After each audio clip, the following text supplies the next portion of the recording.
All right, welcome to the URM podcast. Our guest today is Phil Pluskota from Sonic Assault Studios. This is his second time on the podcast, and he's a dude that we've known for quite a while. I kind of consider him an expert in guitar tone, and I think that's kind of how he puts himself out there. But I actually just hired him to reamp some guitars for me, and they came back great. And it's the first time I've ever worked with him. I had heard that he does this and never really thought about doing it before, but a situation came up where it was needed, and he delivered. He delivered great, and it reminded me of just how sick real amps are. Right? You forget sometimes because amp sims are so good, but real amps are the shit. There's something about the low end, particularly like the way it moves, that the amps just have. Now, that being said, mixing an amp sim is so much faster and easier most of the time. But yeah, I know. I very often have we been pulling up, even just reamping a head through an IR sometimes. It's a different sound, and it keeps it interesting when you're working. I love amp sims, and there's people who know how to really get the most out of them, and like there's nothing wrong with that. It's just a real amp is a different kind of sound. It's a different beast, and when it's done well, it's okay. So here's the thing: amp sims, I do think are great. It's like, I think the problem is trying to compare them, right? I think that's the big problem. Is they're a different sound, totally. Yeah, they have different their own sound, thing. different feel. Yeah, exactly. So if you're trying to be like one's better, and then you start to get into that whole comparison, that's where you just start going in circles, and it's kind of unproductive. Amp sims are great for what they're great for, and there's certain scenarios where they are the better choice. There's other scenarios where real amps are the better choice, and one's not better like overall than the other. They're just very different. But I think when people get in their head that there's this better out there, like amp sims are just better, I don't know about that. Different is not always better. It's just different. It's like you can have a Honda and a Toyota. Both of them are a great, reliable car, but they drive a little different. They brake different. They steer different. It's a different vehicle. It's a different driving experience, but they're both a solid car. 747 or an F-35, I'm going to use. One I'll use to fly my family, and the other I'll use to bomb my enemies. But like, it's two. They're both great. They're both great. Or Lambo versus Ferrari. It's just two totally different. It's just two totally different things. I think people need to stop getting into this better kind of comparison thing, and kind of you hear this all the time with like, which DAW is better? It's like Cubase. Exactly. What would we do if we didn't spend all of our time arguing on the internet, EYAL? Like, what would we do with our time? We wouldn't have jobs. Yeah, like we wouldn't. None of us would work on anything. It's the whole point. It's just to argue. I think that there's some level where the arguments are good because they help you strengthen the fact that the arguments are stupid. Hearing people argue about this stuff really strengthens for me how much it matters to actually listen for yourself.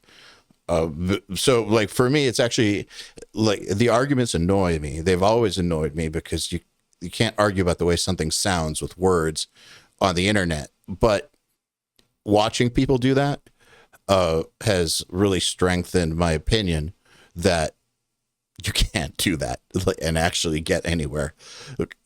So if anything, like I like that they are making me feel more right about my position. I'm too busy making records to care. There you go. All right, let's get into it. We've talked enough. Here's Phil, and we love him. Here goes. Phil, welcome back. Thank you for having me back. It's definitely felt like it's been a very long time since we chatted last. It has been.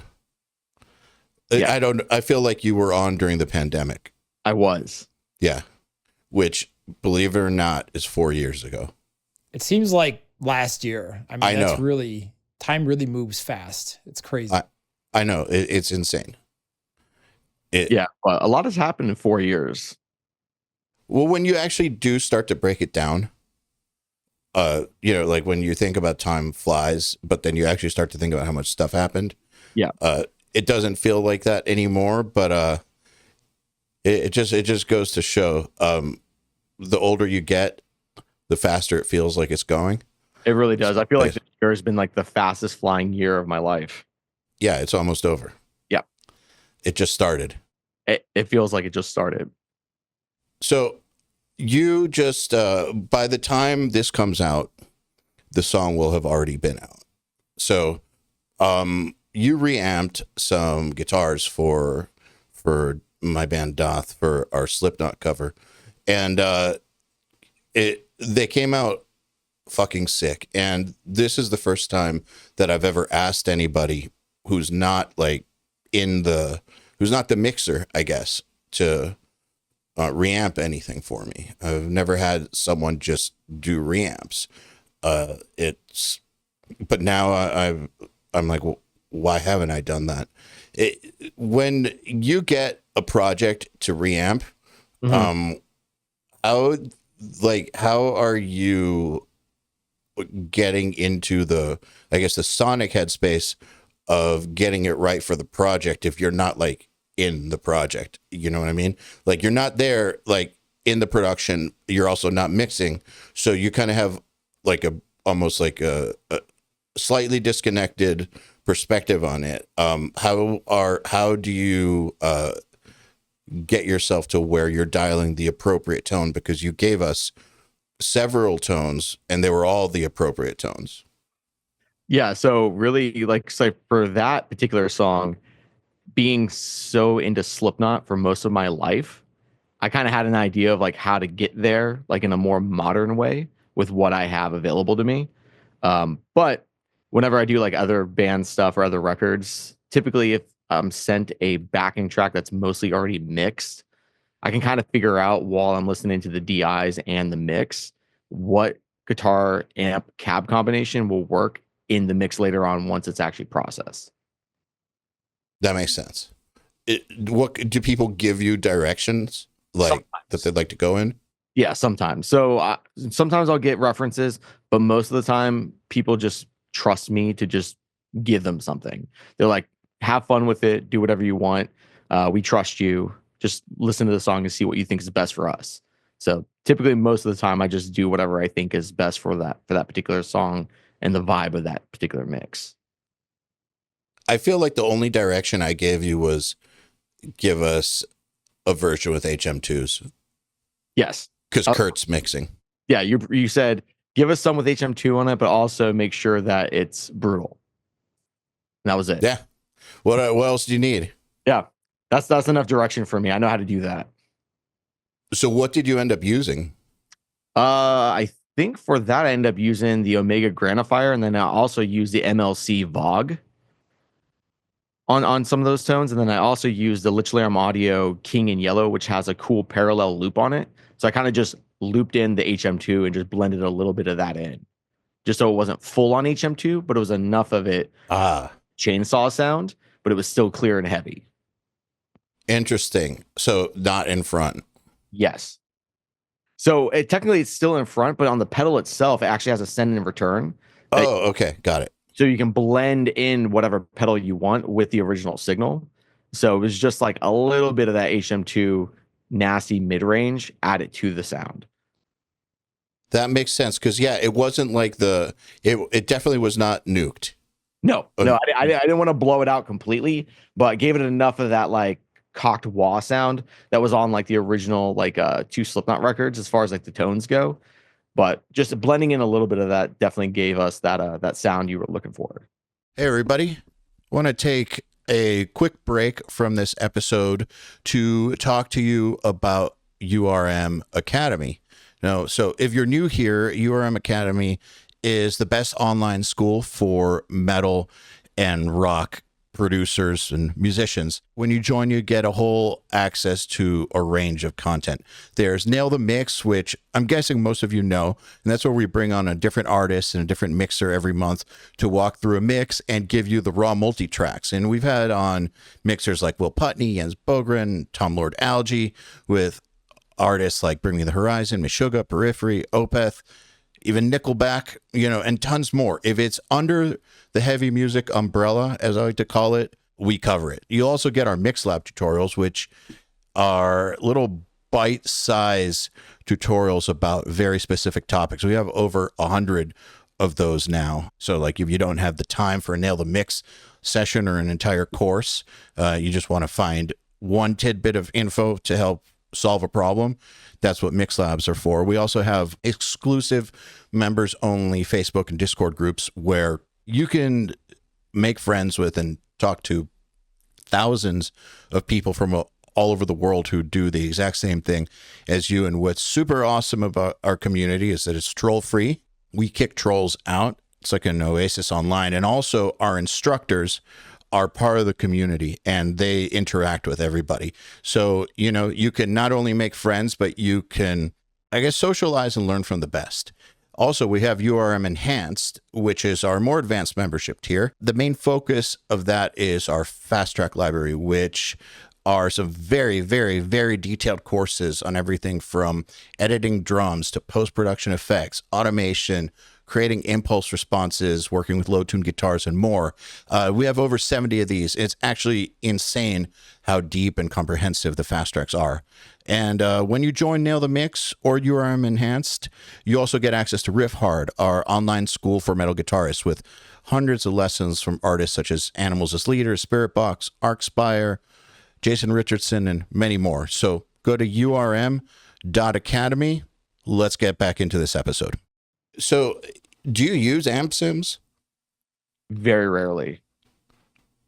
I was just curious because you have like an insane amp collection and you do reamps, but amp sims are really good these days. They are. Amp sims are extremely good. Like I'll use them for pre-mixing. So whenever I'm mixing a record, I'll use those kind of as like a placeholder until I'm ready to reamp. Got it. Okay. How many amps do you have now? I have 34. That's insane. Top 3.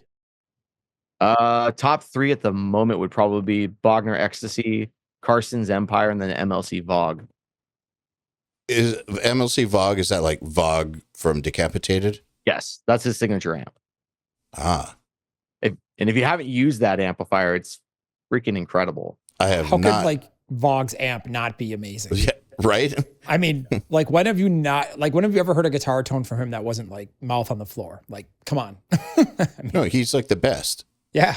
His right hand is ridiculous. Man, we toured with them Summer Slaughter 2007 and the Atlanta show. I used to live in Atlanta. The Atlanta show, Summer Slaughter, I made the mistake of deciding to do an after party at I had moved back in with my parents when the band first got signed. So, and they have had a big house. And so I just figured we'll just use the basement. And I wasn't thinking, it didn't cross my mind that it was a bad idea to bring like 8 bands that were in the middle of a tour like this to my parents' house. But it was wild, but I remember Vogue specifically, very, very, very inebriated at like 3 a.m, finding like a full stack that just happened to be there and just being like, I need to hear this, and just blowing out the neighborhood. And I thought it was cool. I was also a little concerned, but it was like, yeah, when else is this ever going to happen? And even in that situation, he just sounded fucking amazing. Just drunk as shit, like building a rig out of like whatever he could find and just blaring it. And it's just like, God, this dude is the best. When the cops pull up, AL, are you like, just listen to this guy's tone for a second before you write the noise? That was going to be the That's what I was gonna say. It was like, but They just would listen. agree, and they'd be like, "All right, you guys are good. Just can we Yeah. come in and listen to this?" The man. Just watch his right hand. Yeah, just watch his right hand. Just his. It is the law. He is the best. I really do think he is like the best riffer in like extreme metal. I mean, maybe, or one of them. It's hard to say, but like, I think he's definitely the best as far as precision and still having groove. yes. Yeah, because like as like pure precision, of course, there's some other guys out there that are just absolutely ridiculous. But when it comes to precision plus feel, he's definitely the best there is right now. It's unbelievable. So back to the amps thing. What made you decide to go down this path of like specializing like that? It was basically on accident. Because I already had like a pretty decent collection of amps when I started recording, but reamping seemed like a really fun thing because it's just like, oh, cool, I can run someone's DIs through an amp, dial it in, record it, send it back to them, and they're happy. So, and then just because I love guitar amps so much, I was just like, I'll just keep getting amps that I think are cool just so I have more flavors. And it just like kind of snowballed into what it is now. And do you find that with amp sims being as good as they are, that people value what you do more or less, or like how are you like navigating this world where pretty good tones are just available to people as opposed to before where pretty good tones were not just available to people because dialing amps is hard? Yeah, so like I've definitely noticed like a downswing of getting hit up as often for reamping work, but when I do get hit up for reamping work, it's because the bands are looking for specific unique sounds that they can't get from amp sims. Because there's so many amps that I have that are not either made in an amp sim form or not properly put into a plugin. So when I do get hit up for that, it's usually because people want something specialized. Got it. What about miking and cabs? Like, so you've got like 34 heads. What about when it goes to miking and heads? Like how wide is that range? So I have 10 cabinets that I can switch between for my KHE switchers. So I have a lot of different varieties of cabinets. Microphones, I don't have a lot of mics, but typically it's, the classics. So 57s, 421s, R121s, and then also a KM184. So it kind of just, I throw those up on a cab and kind of see what ones I like for the blends that I'm going for, and then just commit to 2 microphones usually on every time I do a reamping job. Do you have one of those robots? Sorry, go ahead, Joel. Those like robots where you take and it can move and place the mic. It's like a tripod. The Dynamount. Yeah, that's what it's called. Yeah, I don't use Dynamounts. I do everything by eye. But for the stuff I do, I'm so used to miking up my cabinets that I can kind of just like look at the speaker with a flashlight and know exactly where to place the microphone to get the sound I'm looking for. And I'm pretty solid with getting mics in phase without having to measure them or anything. I can just look at them and see if they're in phase with one another. Do you have any advice for somebody starting off learning cabs? Because like, let's rewind. I remember 20 years ago sitting there and putting up a mic on a cab, and the only thing you could get was like those Vic Firth isolation headphones, which are, it's like putting earplugs in. It helps, but when you're sitting in front of a loud cab moving a mic, trying to listen to like where's the perfect top end, and you think you get it, then you run into your room and you're like, oh, it sounds so different, but you're starting to blow your ears out over time. It's really hard to figure out when you're learning where to put the mic, and like, because what you hear on an album is not representative necessarily of what is necessarily coming in as a raw tone. That was like the most frustrating thing. I sat there for days and days and days and days putting mics on cabs over the years and hating my life. So what advice would you give to somebody who's going through that process? So the best thing to do is literally old Sneap form stuff. Put the microphone right at the glue line where the dust cap meets the cone. That's the perfect spot to start off with. And then kind of just move the microphone to the left or the right, depending on if you want darker or brighter.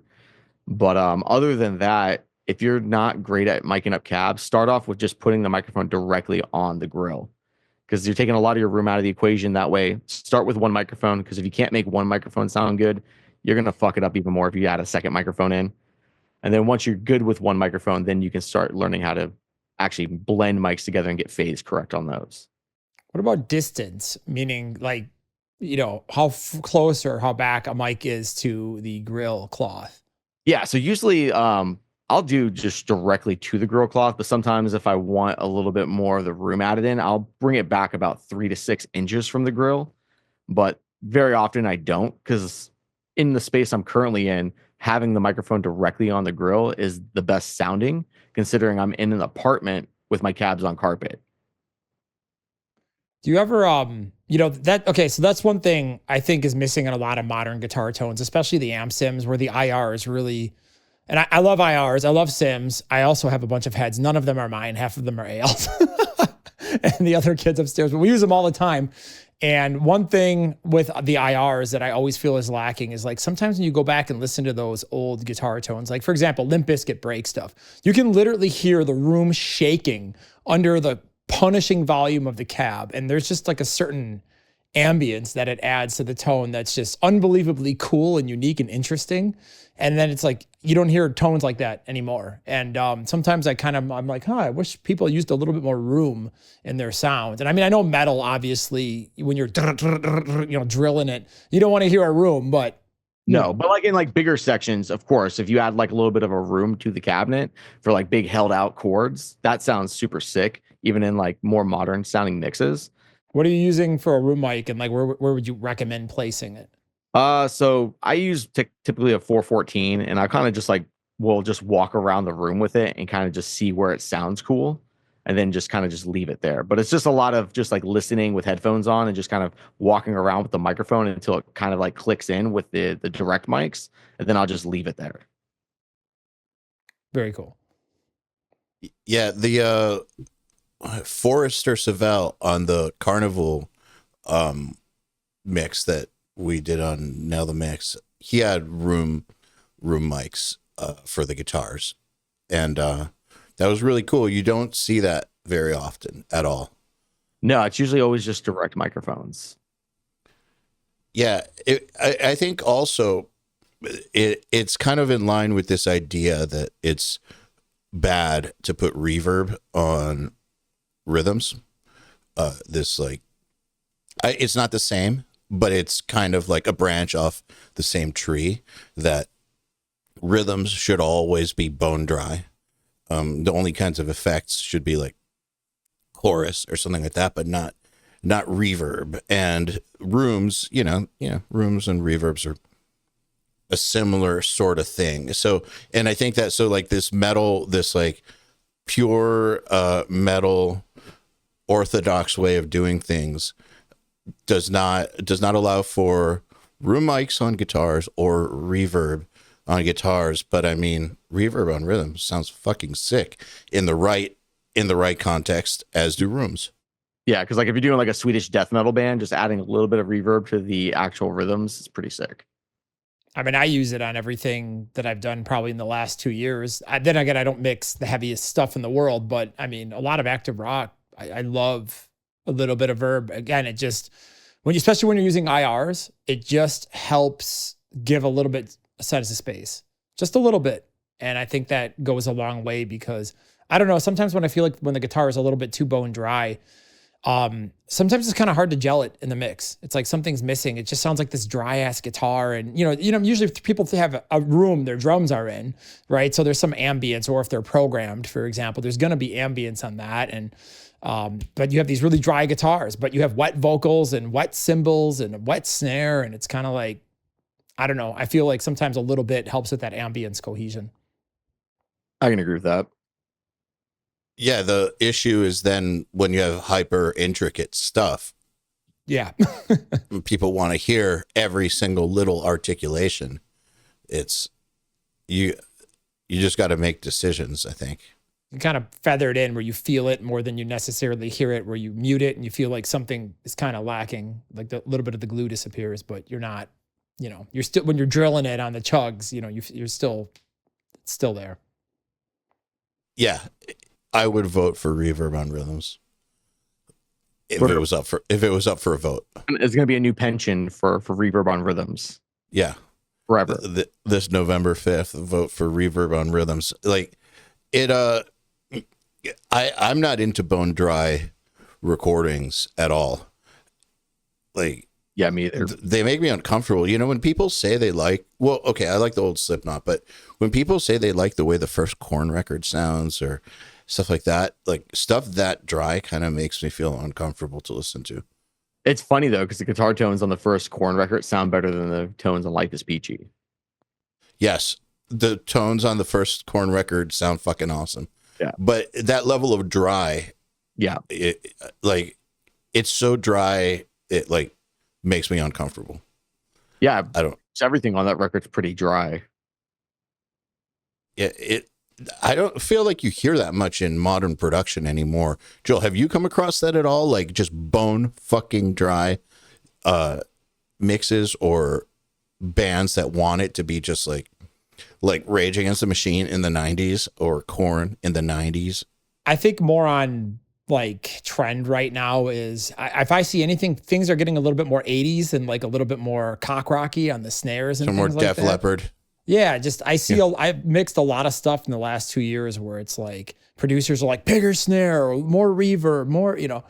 So I see it kind of going back in that direction. But again, you're right. There are stuff that also comes in that's super dry, but I think more on trend right now is to add a little bit more ambience. So it's a sound, it's a vibe, you know, there's nothing wrong with either or.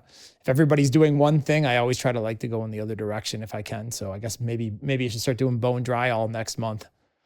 Lose all your clients. Yeah, make it all uncomfortable. Yeah. So when you get DIs, do you ever inquire as to pickups used and all that stuff, or does it not matter? I used to ask that all the time, but nowadays I don't ask. I just listen to the DIs, kind of hear like what they sound like, run them through some like, you know, amps. Because basically, if you run any DI through a 5150, you can almost immediately tell if the mid range sucks on them or not. So I usually just run it through an amp, listen to what it's actually doing, and then kind of just figure out where I'm going from there as far as like gain structure, what the mid range sounds like, and how the low end translates according to their palm mutes. So it doesn't matter what they say; it just matters what they sound like. Exactly. Very, very wise. I think a lot of people will make decisions in audio based off of stuff they read too much.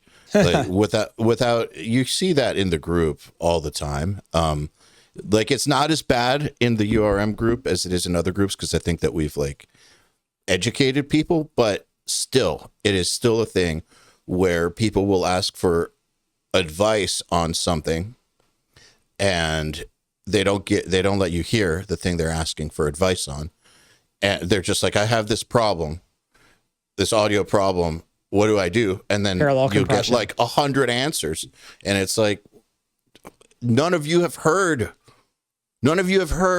what he's having a problem with. Like, what are these answers? Like, I mean, they're all smart answers, sure. But like, what are we even talking about? None of you have heard this. Like, you don't know. Like, what the fuck are you talking about? No, it's parallel compression. You're right. And a 50. Put parallel compression on it. That fixes it. Run it through Devil Lock. Yeah, Devil Lock. Yeah, parallel compression through Devil Lock. You got to try it. Like, that's it. But I feel like that's kind of how the pickups conversations go among guitar players. It's like, use this. No, use that. I like this. This person uses that. It's like, what are we even talking about? You have not heard what it sounds like through your guitar with your hands. So what the fuck are we talking about? Like when people are asking for like pickup recommendations, I hate EMGs. I love EMGs. I like Fishmans. I hate Fishmans. Like blah, blah, blah, active, passive. Like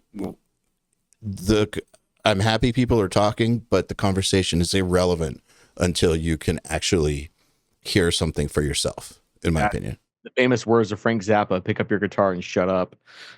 Yeah. Yeah. So you just listen to the DI that gets sent to you and go from there. I've gotten a lot less scientific over the years. I just listen and just vibe out with whatever I'm trying to achieve instead of asking detailed questions. Because sometimes the details don't really matter. It's how it actually sounds under a microphone that matters. What about like revisions? So, you know, say you send somebody, you're like, I got the hardest guitar tone. You send it over and they're just like, not what we're looking for. Like what do you do in those situations? I mean, do you like send them a 20 seconds like glip, or do you do the whole thing? Or So nowadays I just commit. I just go straight for it and just dial in something I think is sick and send it over. I rarely get someone who comes back and says we want something changed. But But you when send that- options. I do send options. So usually I'll send 2 to 3 options of the full song to somebody. And so that gives them a little bit of choice. But honestly, the only time I really ever get revisions is if they're like, oh, we just want either more or less gain. That's usually about it. And I'm like, sure, yeah, no problem. I'll just turn the gain down a little bit for you. I'll just juice it up a little bit more, whatever you guys want.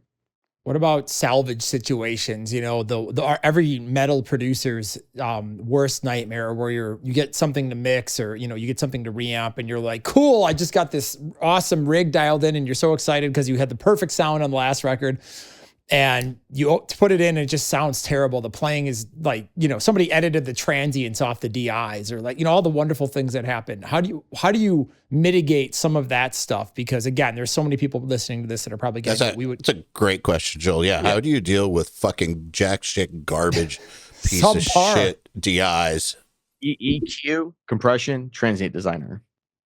All right. in front of the amp? In front of the amp. So what I'll do is I'll throw it on the DI track before it goes through my actual reamping rig, and then I'll kind of play around with that to get the right feel as I'm reamping. But yeah, I'll just throw it right on the DI and just start EQing out stuff if it sounds like shit. If it has no transients, I'll throw a transient designer on there, crank up the sustain and the attack on that, and just kind of figure it out. Yeah, that's Whatever surgery is necessary. Yep, whatever is necessary. such a brutal situation, and it's one we've all been in 1,000 times. But I mean, even like I see this all the time in the group. Somebody will be like, oh, I just can't, I've got this into this into this. And you're like, all right, that's pretty solid. And they're like, I can't get my guitar to sound good. And you're like, well, how are you picking? They're like, no, my pick attack's great. You're like, just post something. And then they post it, be like, okay, you're picking wrong. You know, you can't hear this, you can't hear this, you should tweak this and this and this and that. And they don't understand, because most people have never sat down and been taught how to pick, because they've never worked with a real metal producer who knows how to pick. And, you know, when people pick up a guitar, what do? They just play guitar, you know, maybe like, you know, they're not really sitting there like, all right, this is how hard you hold the pick. This is how hard I'm going to snap it or not, or how much wrist tension or finger tension, or what angle I'm going to hit it at, how thick, etc. Nobody takes that into consideration, because it's something that takes a long time to learn. And it is just, Even when you get good at picking, like even pick materials makes a huge difference on how something. yeah. Absolutely. I mean, if people put as much effort into getting the perfect pick attack sound and the perfect pick, et cetera, on every single note in their recordings, it almost doesn't matter what amp you're going to put it in. You're going to get a pretty good guitar sound within a certain, you'll have preferences for sure. Like you might not like an angle, but you might like a 5150, but it's definitely not going to sound like crap. No, you're definitely going to be setting yourself up for a quicker way to get good sound if you actually play it good from the start. Yeah, we had this dude in the URM group years ago who was making that complaint, and I kept trying to urge him to look at his picking, and he was like, no, my picking's great. It's like, you sure? But he would never post a video. And I like, based on everything he was saying, I was convinced that his picking sucked, but he was convinced his picking was great. So fast forward, we do one of the URM summits, and Andrew Wade is doing a guitar presentation, and part of the presentation was they was just going to bring up people from the crowd and have them learn a riff and check out their picking and correct their picking on the spot and show the difference. And that dude went up there, and lo and behold, his picking fucking sucked.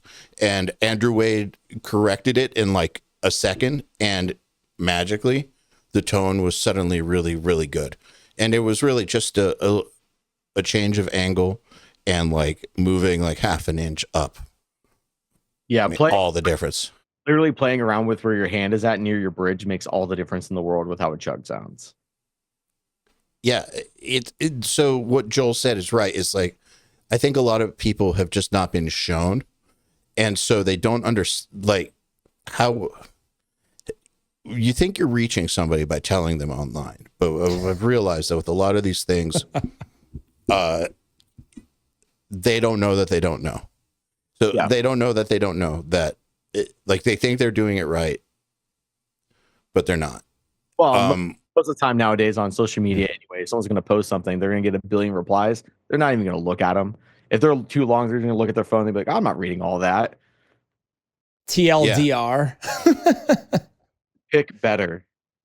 Pick better. It's the best guitar players in the world that I have met and worked with, been around, sound the way they sound no matter what they're plugged into.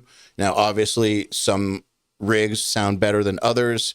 Like if you're playing through a pig nose amplifier, it's not going to sound as cool as some real rig. But regardless, they still sound like themselves and you can still recognize them.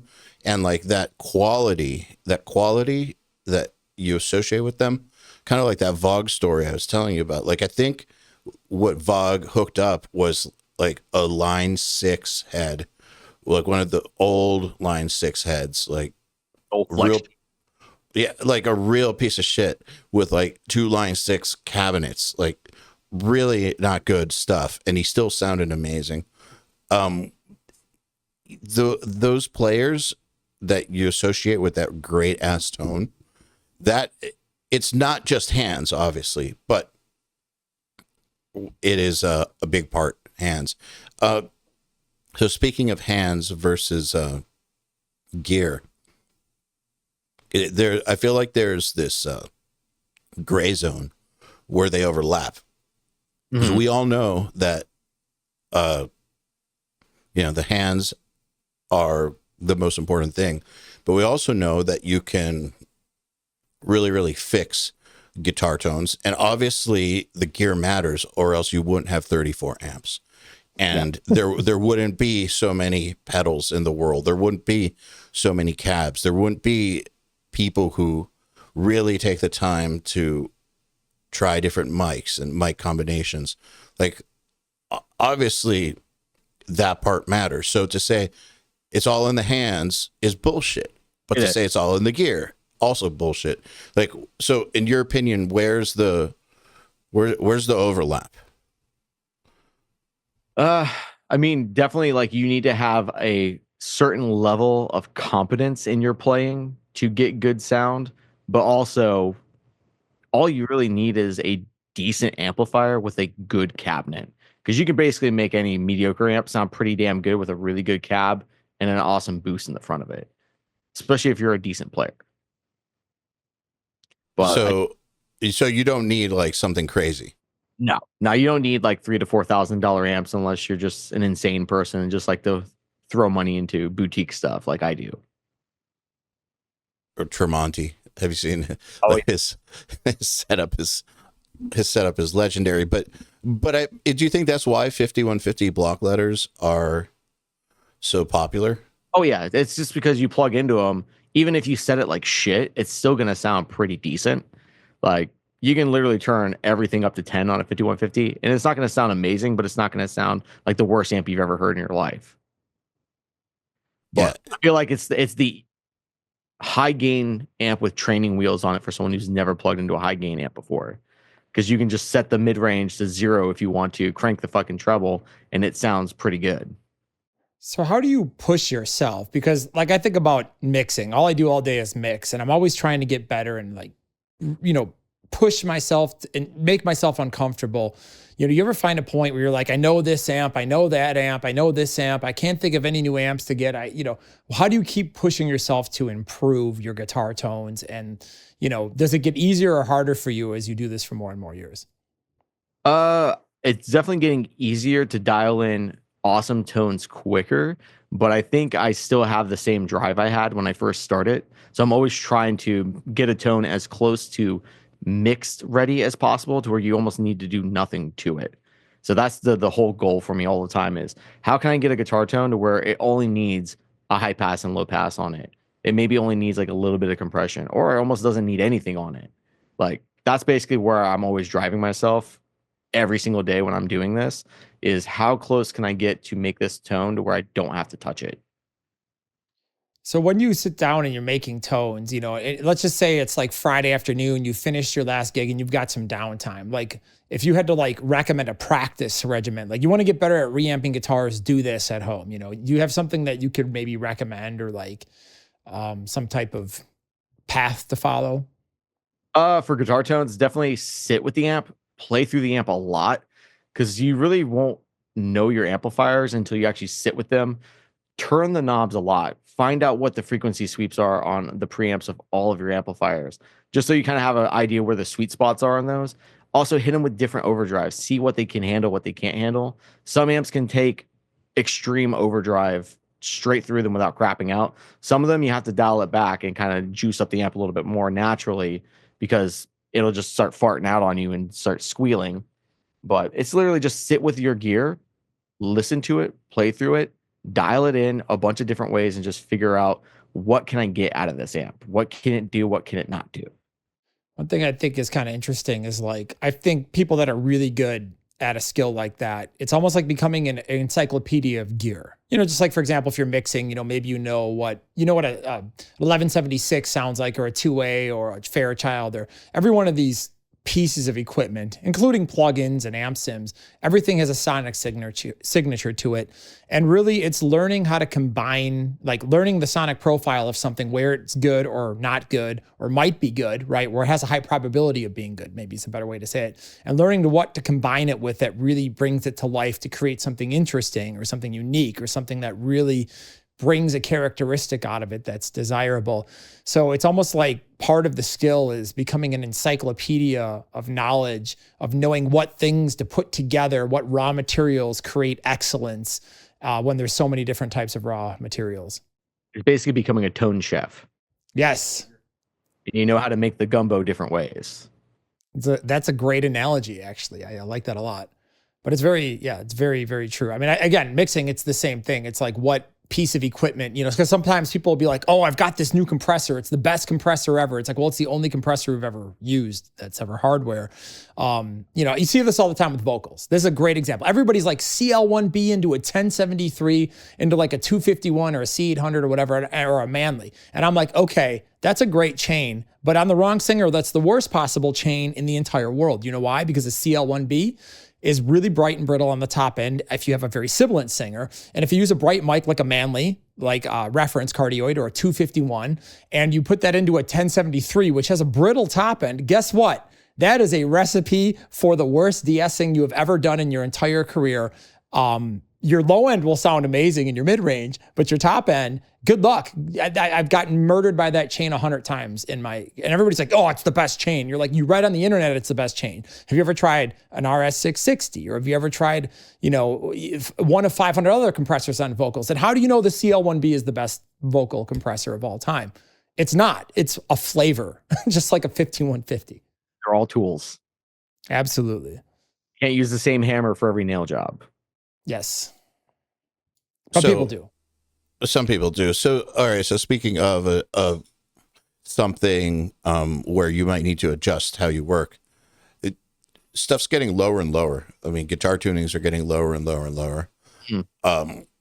How do you deal with that? Using overdrives that cut out a lot of low end, or have an actual filter on them to kind of help get rid of that like boomy low end that you can get out of some like extended range guitars. Like a lot of the newer ones definitely have pickups in them that kind of counterbalance the bad low end of an extended scale guitar that's tuned super, super low. But also a lot of the newer modern amps don't have nearly as much low end as like a rectifier or a 5150. So using more modern amps actually helps a lot with the lower tuned guitars, just because you're not dealing with as much low end information already from the amplifier itself. So the gear has already begun to compensate for it. Yes, absolutely. I actually did notice that. I just got some of the Fishman the open cores, and I put them in my 7 and one of my 7s, and I noticed that when I compare it to certain other pickups in other guitars, they're not nearly as boomy. Like, they don't sound as huge, but in the context of a mix or the context of putting it with everything else, like it doesn't have all that garbage flub that that you got to get rid of already straight out the gate, right out of the guitar. Yeah, a lot of like pickup manufacturers and amp manufacturers have definitely been voicing things more in a modern sense to where a lot of the things that we would normally cut out are already gone, which can be awesome, but sometimes it can suck because then you're missing something that you might have to try to add in later that might not sound as good as it would have been if you would have already had that information to begin with. Yeah. So I guess there's never a perfect solution to anything. Always compromises somewhere. Yeah. How low are you getting stuff now? You're getting stuff like D or C. Yeah, I've gotten like double drop C. I've even gotten like a double drop E, which is like, it sounds like flub, but somehow with some of the stuff I have, I was able to actually get a tone that you could hear what was going on. But the DI itself just sounded like floppy rubber bands. It reminds me, you ever see that? It was like, I think it was Jared Dines. He did this like dueling video on the rocks next to the sea. He had this guitar with a million strings on it. Yeah, it's like that like 27 string guitar. Yeah, it was Shit like that. I just randomly saw that on YouTube one day and I was just laughing my ass off. And I'm just like, I was like that Ormsby guitar that they custom made for him just for that video, I think. Yeah, I mean, when the strings are that floppy, right? It's like sometimes people are like, oh, where do you put bass when you mix that? I'm like, an octave up. And they're like, why would you do that if the guitar is, if the guitar is a telephone pole just flopping around? It's like, you might as well try to hear the bass. I don't know. Just give me some sort of foundation. Yeah, like we need a note, everybody, please. Like it's not necessarily heavier just because it's lower, but I mean, low is cool. Like I remember when 7 strings were controversial. Remember that in like the 90s when it was like a 7 string, like, oh, that's so low to go down to B. And now it's like, that's so high, B, geez. It's like boomer stuff right there. I know. It's kind of funny to think about though. I just go back to like 7-string. Man, do you remember when we had, the hell's his name? Mastering guy. Why am I blanking on his name? Who is he working? Not Calagian, back in like 2000. No. The episode that the dude was mean to us in 2000. Oh, Bob Katz. Yeah, Katz. That's right. Yes, Katz. Where he was talking about working with crazy low tune bands that go to drop D. Like that I still remember that, like the wild and crazy kids tuning to drop D. So yeah, drop C is now the new dad tuning. I know, seriously, drop C is like standard. Yeah, yeah, I really consider drop C like standard at this point. So we're almost out of time. Do you want to do a rapid fire round? Yeah. Okay. So I'm going to drill you with some questions here, and you tell me the first thing that comes to your mind, and if you can, why. If you had to pick a non-conventional spot on the cab to put the mic, where would you put it?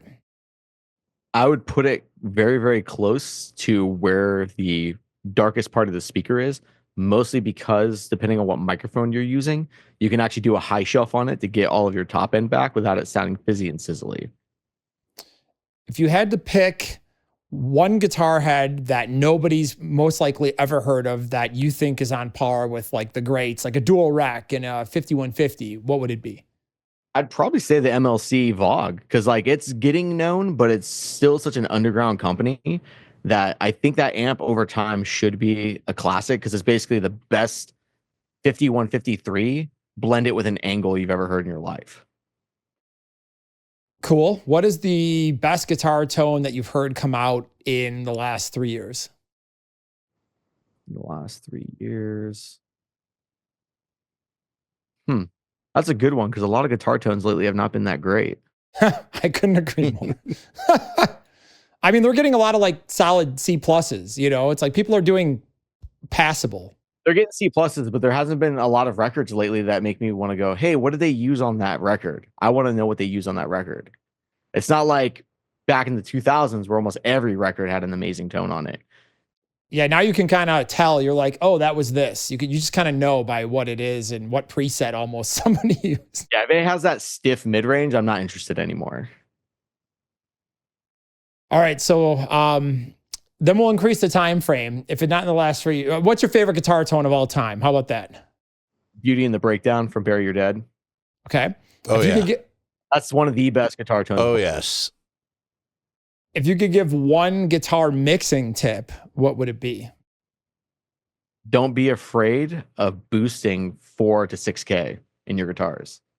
Ooh, I like that. That's controversial. No, I'm kidding. That's great. Okay. And the last rapid fire question, what's your favorite mic pre for recording guitars and why? Chandler TG2 all the way. It just has specific mid-range grind you cannot get from anything else that just fits perfectly with guitars. It makes guitars sound perfect when you throw it through a TG2. I feel like I could go on a 30-minute rant about how good anything Chandler sounds. The TG2 is such a great preamp. And it's like, it always gets overshadowed by the Neves and the APIs because it hasn't been around as long. It's so much more exciting sounding than Neve. Oh, I know. I mean, I have a lot of Chandler stuff and I've had a lot of stuff in and out. Like my favorite vocal compressor is an RS660. I think that thing is like, if people heard that, they would never use anything else because it's just that good. Pretty much everything Chandler's great. You can just run shit through Chandler stuff and it already sounds great. Really, I mean, like my buddy's got a curve bender upstairs and it's just like, just turning it on, you're just like, oh my God, yeah, that sounds, it just does a thing. And yeah, and like that EQ, you can literally just do like half dB bumps and everything sound incredible. Yeah. TG2, now the price of them used has just gone up by like 500%. Thanks, Phil. Well, real quick before we end, I want to hear more about this 4 to 6K thing. Yeah, so basically what I like to do nowadays is when I cut around like that 3.5 to like 5K area, I'll kind of sweep around like 4 to 6K and just do like a 2 to 3 dB bump to get back the presence of the guitars, which also helps a lot with note clarity as well. So if you do like a really, really high, like low pass to kind of cut around like 7K, if you boost around 6K, it brightens the guitars back up, but you get rid of all the fizz. So you're basically also compensating for getting rid of some of the painful, annoying stuff. Yep. So you get rid of a little bit of the B's and just bring up a lot of like the actual like high mid clarity. You can definitely neuter a guitar tone by cutting too much. Oh, absolutely. Yeah.